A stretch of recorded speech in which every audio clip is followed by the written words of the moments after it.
But it was during that time while my dad was locked up that I actually got introduced to drugs when I was 7 years old. So What? yeah, my mom, she introduced my brothers and I to marijuana At in, 7? yeah, I think it was 1970, 1978, 1979 Whoa. actually.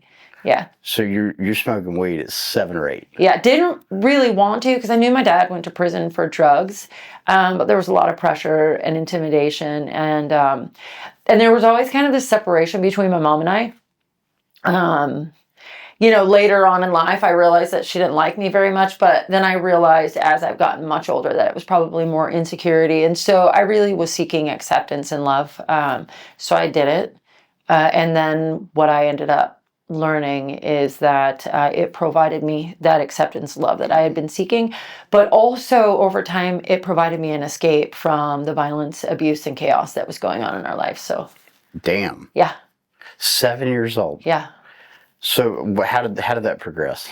Yeah, by the time I was 12, I was doing meth and cocaine. By the time I was 14, I was smoking crack. I shot dope for the first time at the age of 16.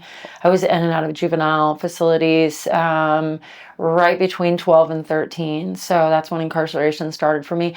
Now, mind you, I was tested as gifted between the age of 3 and 4. And academically, I excelled. And so school was kind of like my safe place and my solace. And by the time I was in 6th grade, though, like the behavioral challenges were really exacerbated because of the abuse in the home, and I had essentially abandoned my, goal of becoming an attorney because my environment really just kind of stole everything.